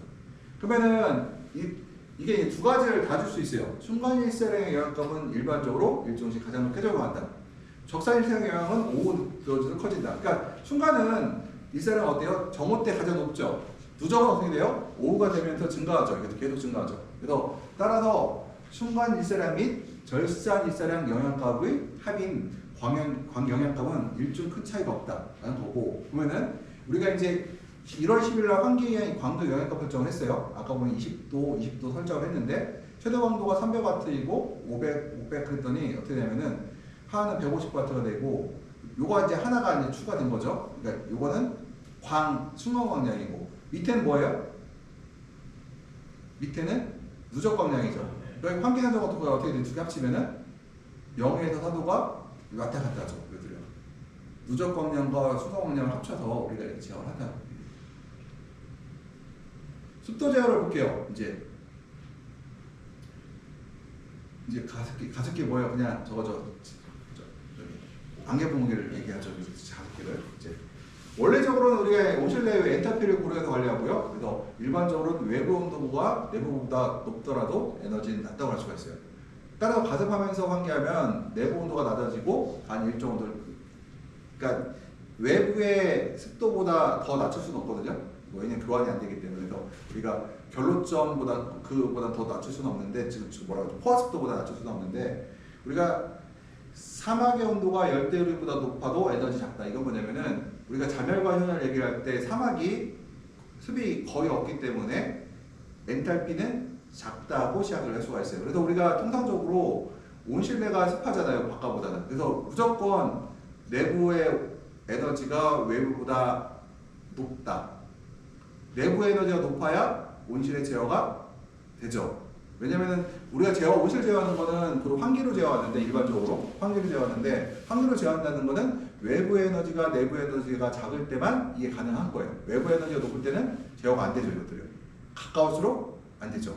그러니까 열대우림 지역이 사우디 사막 지역보다 온실 제어하기가 훨씬 어렵다. 왜냐? 에너지 자체가 높기 때문에 안 된다는 거죠. 그래서 사막에서는 까따르나 UAE는 우리가 말하는 뭐 자동화 온실 또는 스마트팜이라고 할 수 있는 것들이 가능해요.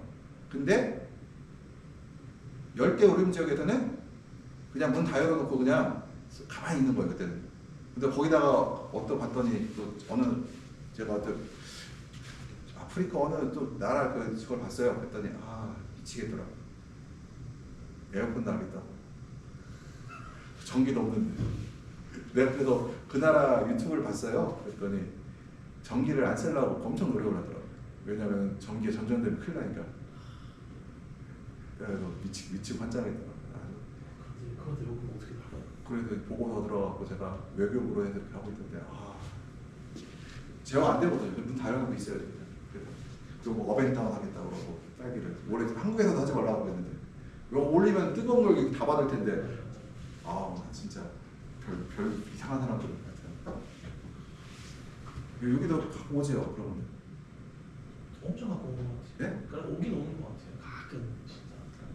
요 안에 계신 분들도 좀 계시고 여기 주변에 여기 업체들. 일단은 우리가 현장에 분무된 물입자가 정물에 해를 주지 않은 법에서 최대로 가습기를 가동하여 천천거리를 하는데, 높을수록 뭐예요? 습도가 높을수록 온실 제어가 쉽다는 거고요. 요 사이클로메트 차트가 밑에 있어요. 여기 들어가시면 보여줄까?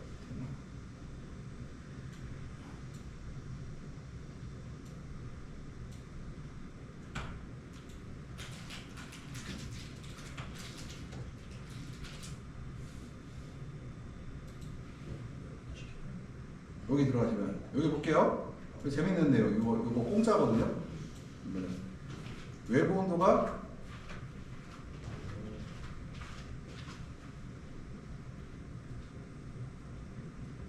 외부 온도가 32도고 외부 온도가 예를 들어서 습도가 90% 적고요.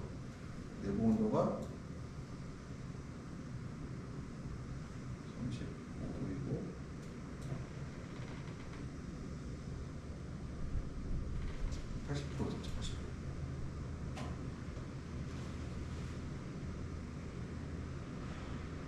여기 보면은 여기가 이제 뭐가 나와요? 여기 보면은 일단 VP 볼게 2.85잖아요. 2.85고 여기 식물체가 예를 볼게요. 여기가 30도에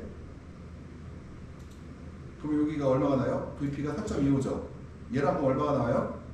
얘가 1. 얼마 나오죠? 굉장히 양호한 편이죠. 이걸 갖다가 온도를 갖다가 32도 놓을게요. 그러면은 얘가 0.76이 되고 얘가 얼마가 돼요? 2.85가 되죠. 그러면은 2.1 차이가 나죠. 그러니까 이런 거 보면 재밌어요. 이거 한번 들어가셔서 보시면은 그다음 내외부 습도 차 보면은 이게 재밌는 거 나와요. 그다음에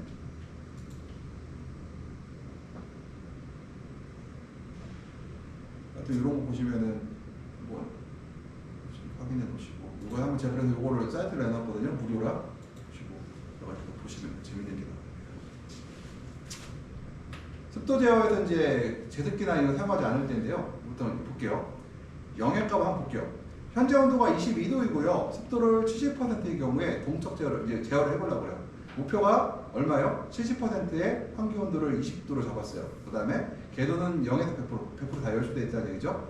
환기 온도의 변화 속도는 시간당 1도당 30분을 이제 잡았고요. P밴드 값은 이제 20% 5, 그러니까 1도당 20% 열을 하는 거죠. 편차가 예를 들어서 1도 편차나면 얼마요? 20%? 목표값보다 3도 차이가 나면 어떻게 해요? 60%죠. 습도 영향값은 이제 5%가 증가함에 따라서 1도를 주라고 했어요. 그러니까 습도가 5% 낮으면은 1도를 더 올리라는 얘기죠. 예를 들어서 목표가 70, 환기 온도가 20도씨인데 습도가 지금 65%예요. 그러면은 환기 온도를 21도로 올리라는 뜻이죠. 이게 그만큼 창을 21도로 올리면 창이 덜 열리겠죠. 그 의미예요, 이게요. 내가 이거를 나중에 환경제어 컴퓨터에 요 영역값을 넣어야 되거든요. 그러면은 현재 온도가 22도에 70%다. 그러면은 온도를 20도로 맞추려면 어떻게 해요? 궤도가 40% 열렸어요. 우리가 이제 P밴드 값으로 그랬더니 온도가 20도가 됐네. 그랬더니 습이 다 빠져나가서 다시 60%가 됐어요. 그럼 60%면 어떻게 돼요? 얘가 다시 목표 온도가 22도가 되죠. 22도 궤도가 어떻게 돼요? 얘는 지금 20이니까 0이 됐죠. 다시 또 22도 되게 해서 어떻게 돼요? 그러면은 다시 이렇게 했더니 온도가 21도가 되고 습도가 65%가 됐어요. 그러면 또 이게 어떻게 될까요?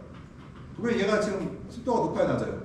낮죠. 그러면 얘를 맞추기 위해서 어떻게 해요? 궤도를 낮추죠. 1도. 1%또 1도를 낮춰줘야 되잖아요. 그러면 어떻게 해요? 궤도를 또 올려주고 하다 보면은 얘가 또 23도가 돼요. 습도가 65% 되고 다시 또 맞춰놨더니 이 궤도를 또 조정했더니 어떻게 돼요? 습도가 또 떨어지죠. 안 올라 안 맞춰지잖아요. 그럼 결론은 뭐예요? 맞출 수가 없다는 얘기죠. 그래서 이거는 동시에 맞출 수는 없다. 그래서 이때 뭐 해야 돼요? 이제 가습을 한다든가 가습기를 폭을 써서 맞춰줄 수가 있겠죠. 폭우 없으면 못 맞춰준다는 얘기고. 우리가 사실은 온실을 내가 원하는 도구로 맞출 수는 없어요. 사실 맞춘다는 거는 맞추려면 이제 어떻게 해야 돼요? 설비가 계속 추가가 돼야 되죠. 계속 추가돼요. 맞출 수 있다는 얘기는 생산성을 올릴 수 있다는 얘기가 되긴 하는데 설비가 그만큼 추가가 된다. 에너지가 높아져야 된다는 얘기죠. 그래서 저희가 한번 다시 하면 2도가 높음으로 환기를 20도로 유지하고 그 다음에 아까 했으면 넘어갈게요. 그렇다는 얘기예요. 그래서 우리가 습도를 온도를 맞추려고 창을 열면은 습도가 떨어지고 다시 습도를 맞추려고 창문을 닫아버리면은 온도가 올라가고 또 줄다 적당히 열었더니 온도도 안 맞고 습도도 안 맞고 이런 일이 발생한다는 거죠, 이것들요. 우리가 이제 결로 예방 설정인데요. 그다음 이제 우리가 이제 온습도 설정이 영향값 주는 거에 됐잖아요. 그다음에 결로를 예방하기 위한 세 가지 이제 결로 수정 방법. 이제 과체를 끄고 과일의 온도를 계산한다. 언제 어떻게 하라고 했어요, 제가요? 아침에 출근해서 해가 뜨고 나서 직후에 우리가 과일 온도를 재면 되겠죠. 그다음에 작물의 온도 측정도 언제예요? 작물 온도 측정은 해가 뜬과 동시에 30분 간격으로 계속 측정하면 돼요. 30분간 딱 찍고. 왜냐면 우리가 30분당 온도가 얼만큼 올라가는지 보고 싶거든요. 그러면은 하면 되고, 내가 여러 카메라 있으면 뭐 하면 돼요? 걔가 찍어주면 되고, 이거 없으면 어떻게 하면 돼요? 직접 아이로드로 탁 찍어서 하면 된다 이거죠. 그래서 온실 내 기온의 증가 속도와 결로의 관계를 계산한다. 그러니까 온도가 올라가면 빨리 올라가면 뭐라고 했어요? 결로가 생기고, 습도가 높으면 결로가 더 생기고. 그래서 온도 상승 속성 곡소와 온실의 습도가 둘이 만나서 결로가 생기는 것들이잖아요, 이것들이요. 그래서 우리가 결로를 예방하는 세 가지 방법, 최소 난방 설정이 있고요. 그거는 최소 난방이라는 건 우리가 그로잉 파이프를 얘기하는 거예요. 그 다음에 커튼 갭을 설정하는 거.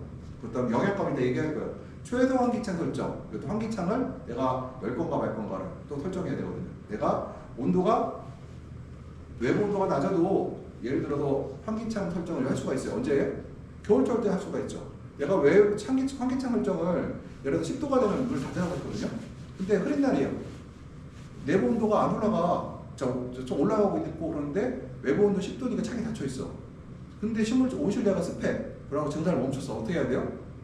근데 뭘로 잡아요? 그러면은 내부 습도를 잡겠죠. 내부 습도를 봐서 내부 습도가 높을 때는 예를 들어서 뭐 외부 온도에 따라서 뭐 5%일 수도 있고 뭐 10%일 수도 있고 결정할 수 있겠지, 이들이요. 그럼 이걸 뒤에서 이제 꼭 설정을 해볼게요. 환기라고 난방하는 것이 에너지 절감되고 이건 쭉 넘어가고요. 그냥 스프링클러가 있는데 이거는 제가 안 할 거예요. 그냥 국내 스프링클러를 사용하는 경우는 드문다. 왜 그럴까요? 이것만 설명할게요. 왜 드물까? 스프링클러 주로 언제 써요? 우리가? 여름에. 여름에 쓰죠. 여름에 스프링클러 돌려요. 습도가 높아지겠죠. 근데 우리가 일반적으로 스프링클러를 돌릴 정도 되면은 층고가 6m, 7m짜리 유료온실들이거든요. 이게 문을 열어요, 못 열어요 지금? 못 열죠. 오히려 온도가 올라가. 우리나라에서. 그래서 우리 스프링클러를 거의 쓰지 않는다. 처음에 왔던 것들은 저 같은 경우도 제가 93년도에 들어왔던 지원호실에는 스프링클러가 들어있어요. 근데 꺼놓은 상태일 거예요. 쓸 일이 없어요. 돌리면은 문을 못 열거든요. 문을 못 열면 온도가 올라가요. 그래서 내가 요거는 봤습니다. 그 다음에 이제 농약 살포할 때 얘긴데요. 농약을 살포할 때 우리가 어떻게 설정할 것인가. 이건 수동으로 해야 되는데요. 커튼 위치라든가 환기팬, 뭐 최소 환기 장치 이런 걸 정해야 되는데요. 우리가 사정 환기, 약재 살포 시에는 환기차를 닫기 때문에 온도와 습도를 상승하기위해서 먼저 습과 창을 눌러서 환기를 시킨다는 거. 두 번째 살포하고 그 다음에 휴지기가 들어가고 그 다음에 약재 제어를 해서 환기를 다시 시키는데요. 이것을 우리가 4단계를 거쳐간다. 그러면 이제 해야 될 게 우리가 이제 복합 환경 장치를 할 때 그다음에 뭐 창과 커튼을 제어해야 하고 미도폐 정식해야 있어야 되고 설정 온도 낮출 수 있어야 되는데 결론적으로는 우리가 인공적으로 수동으로 닫고 열고를 해야 되기 때문에 자동을 풀어놓고 우리가 수동으로 해서 작동을 해야 된다는 얘기를 제가 이렇게 해놨어요. 우리가 이것들을 그냥 쭉 하시고요. 기타에는 이제 냉방 컨트롤, 패드앤팬 컨트롤, 자율 제어에서는 뭐 히팅, 벤틸레이션, 커튼, CO2, 패드인데 이거 뭐 자동화 이제 온실에 거기다 묶어 놓는다는 거죠. 그다음에 사이클 라이팅 컨트롤은 불을 지가 알아서 껐다 켰다 하는데 이 환경 제어에 불을 눌러놓은 거예요. 그다음에 마시 로봇을 이제 붙이는 것들이죠. 그다음 복합 환경 제어에서 이제 좀 설명드릴게요. 근데 네 가지 조건이 있는데 이제 제가 이제 시나리오를 만들었어요. 첫 번째, 고온 건조 조건. 여름이겠죠. 환기를 해야 되고요. 설정 온도 높으니까 차광을 해야 되고요. 커튼캡도 활용할 수가 있고요. 그다음에 가습을 해야 되고요. 고온 건조하니까 물도 넣어줘야 될 거 아니에요? 작물이 큰 것이 제어에 유리하다. 작물이 크면 왜 유리할까요? 고온 건조 때 작물이 크면 유리하다. 왜 유리할까요? 증산량이 많은 그렇죠. 그리고 그늘이 충분히 이제 만들어지니까. 그러면은 우리가 볼게요. 요 네모칸이 바로 언제요? 고온 건조한 바로 시계대죠. 이것보다 어떻게 사실은 좀 더 요거는 양호한 편이고 이렇게 더 갈까요? 이렇게 사실은 이렇게 되겠죠.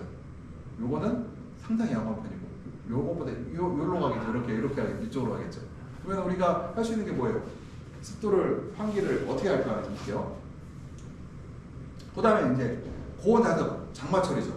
장마철은 상대적으로 어때요? 온도가 좀 낮아요. 낮은데 일단은 환기를 어떻게든 시켜야 돼요. 장마철에도. 그러면은 이제 그 업계에서는 이제 건치식 개폐로서는 환기를 못하고 그리고는 이제 렉기어에서 용마루 개폐로 또는 우리가 이제 기아 방식이라고 해서 톱니바퀴 방식으로 해서 이렇게 지붕을 몽골 텐트라고 하는 그 형태 있잖아요. 비가 들어와도 안에 못 들어오는 그런 식으로 만들어야지만 이제 우리가 환기가 가능하겠죠. 그러면 제가 그때 한번 설명을 드렸을지 모르는데 그 동남아 쪽에 가면 다국적 기업들이 우리로 치면 몽골 텐트라고 하는 그 형식의 온실을 많이 전했어요. 그러면 어떻게 전하냐면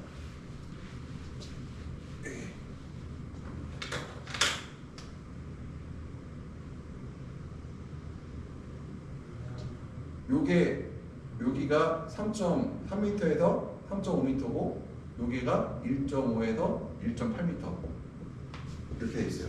그러니까 습이 이렇게 해서 빠져나가겠죠. 1.5, 1.8m. 우리나라는 0.3m. 우리나라 왜 강원도 0.3m, 1.5, 1.8m일까요? 우리 강원도도 일찍 찍어요. 4월 대시거든요. 4월에 영하 떨어져요. 가끔가다. 그러니까 만약에 이게 크면 어떻게 될까요? 얼어 죽어서. 그러다 보니까 30cm밖에 못 열어요. 그리고 이 사람들이 11월 중순까지 수확하고요. 또 더 다른 사람은 12월 초까지 따거든요. 그러니까 우리나라에서는 고온기를 통과할 뿐이지 실제로 진짜 고온기는 없어요. 고온기만 재배하는 건 없어요. 그러다 보니까 우리나라 저 30cm를 안 만들고 1.5m, 1.8m를 만들어 보면은 감당이 안 된다. 그래서 실제로 강원도 사람들도 여름에만 느껴지는 게 아니다. 여름에 주로 수확을 해서 그렇지 11월까지 따요. 그러다 보니까 강원도 물량이 떨어져야 이제 가격이 이제 다시 오르는데 주로 저렇게 아까 저 몽골 텐트처럼 된 옷들은 거의 11월 중순까지 다 수확을 해요. 거의. 그러면은 우리가 이제 제습을 차광할 수도 있어요. 그때도 또 그다음에 제습도 해야 되고 공유 유동을 만들어야 되고 그래서 이때는 최대 목표가 환기를 시켜서 어떻게 하면 온실안의 습도를 낮출 것인가를 우리가 목표를 잡죠. 그다음에 이제 저온 다습 조건. 이건 언제일까요? 환절기 때 밤에 저온 온도가 어때요? 15도, 20도. 환절기 때 밤의 온도죠. 그러면서 습도는 물을 다 썼으니까 어떻게 해요? 너무 높죠. 여기 높은 상태가 되고. 그러면은 우리가 여기 뭘 해야 돼요? 습지구에서 최소난방 파이프를 돌리자. 그러니까 우리가 환절기 때 최소난방 파이프는 한겨울에 돌리는 효과보다는 9월달, 10월달, 11월 초까지 효과가 매우 뛰어나다. 3월달, 4월달 효과가 뛰어나다. 밤에 문 닫을 때. 그래서 문을 열고 주난방이 들어갔을 때는 효과가 많이 떨어져요. 근데 이게 주난방을 하기에는 애매한 시점에서는 바로 최소난방 파이프에서 바로 습제거 목적으로 하고 있다. 공기 유동은 우리가 반드시 문 닫는 시점 해야 되고요. 그다음 가온을 해야 되고.